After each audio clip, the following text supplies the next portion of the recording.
Antes de começar esse vídeo, eu tenho um recado rápido para você.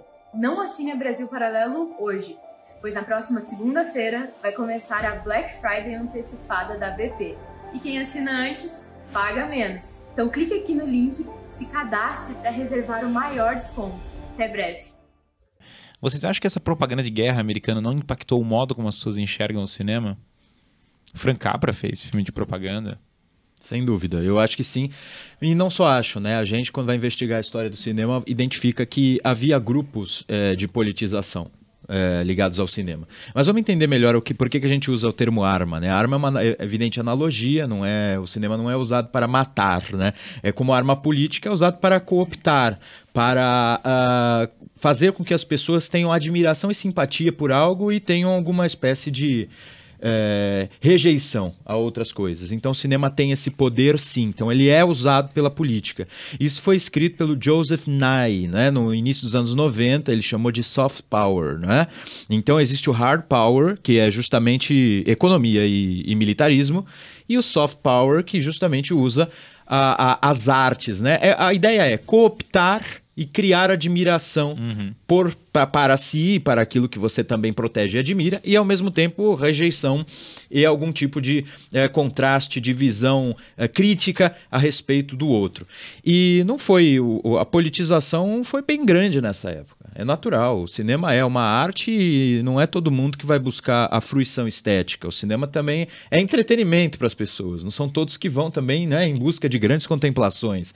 Elas vão em busca de comer pipoca, se divertir e ter um bom momento ali. Então o cinema é entretenimento, é arte, ele pode ser então um momento de diversão, pode ter toda a estética analisada, mas ele te leva, em alguma medida, a um bombardeio de sensações e ao mesmo tempo te transporta tão fortemente a uma experiência que você não teve, mas passa a ter imaginativamente, que ele pode ser usado com muita facilidade. É natural que governos e grupos econômicos e ao mesmo tempo grupos de artistas interessados em conduzir as coisas para lá ou para cá passem a formar alianças para que o cinema seja usado de maneira tal e qual. Então, assim, no início a gente tem, quando o cinema em Hollywood, né, começa a crescer muito, a gente tem um início daquelas ideias sociais aparecendo, de grupos comunistas tentando cooptar. A gente sabe que muitos roteiros ali dos anos 30, isso pós-Primeira Guerra até, né, dos anos 20 e 30,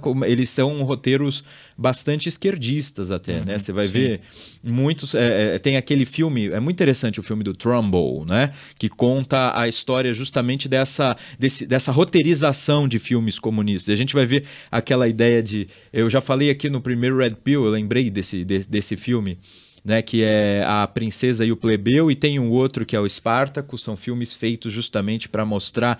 Isso é questão de luta de classes, né, que hoje já não é... O progressismo não está tão, digamos assim, voltado a criar problemas de luta de classes. Estão preocupados, evidentemente, com questionar o que eles chamam de heteronormatividade. A agenda identitária. Exato. Né?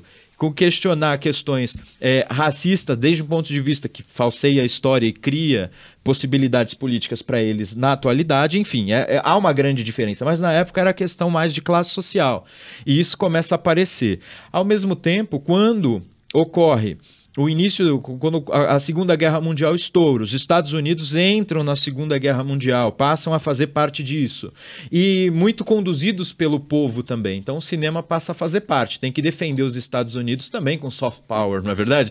E ao mesmo tempo tem que fazer com que as pessoas entendam, porque o inimigo é o inimigo. Então naturalmente o cinema também passa a ser o governo, e os grupos militares americanos têm alguma influência. Não total, repito, tem grupos econômicos e tem o grupo propriamente ligado aos artistas, né? E aí a gente tinha grupos de atores, grupos de roteiristas, grupos de diretores, e quando no início os Estados Unidos está considerando participar da guerra, os comunistas são pacifistas, e isso se infiltra no cinema em alguma medida, porque havia o acordo entre Stalin e Hitler. Então, a ideia era que os Estados Unidos não participassem ao lado dos aliados. Posteriormente, isso aí se desfaz, e aí os Estados Unidos entram na guerra e um lado mais nacionalista vai surgir. O resultado disso é que um grupo ligado, por exemplo, a esse Trumbull e a outros que, para alguns, mudaram de lado, delatando companheiros, outros não, continuaram na surdina.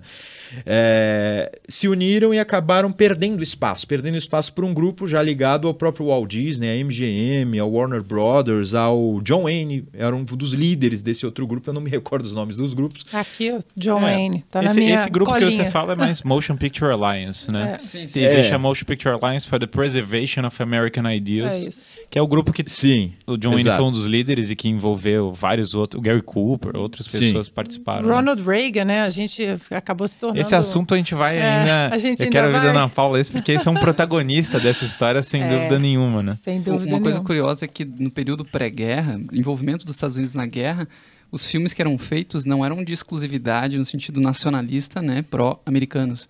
O Michael Curtiz, que é aquele diretor do Casablanca, ele fez um filme chamado Mission to Moscow, onde o embaixador vai para a Rússia, que é interpretado pelo Joseph Davis, um ator famosinho da época também. Ele viaja até a Rússia para se envolver com o governo e todas as experiências que ele tem na Rússia são de forma muito positiva, muito surpreendente. Bom, mas é que também, né? Vamos combinar. Eu vou abrir esse parênteses. Casablanca é um belo filme, mas os caras são tudo esquerdistas pra caramba que fizeram Casablanca. Inclusive o roteirista era envolvido com o comunismo no Casablanca. O curioso é o que acontece. Esse filme foi lançado um ano depois do Casablanca, né? O Mission to Moscow. E a gente estava vivendo o período do Código Reis, então alguns temas eram preferíveis a outros dentro de Hollywood.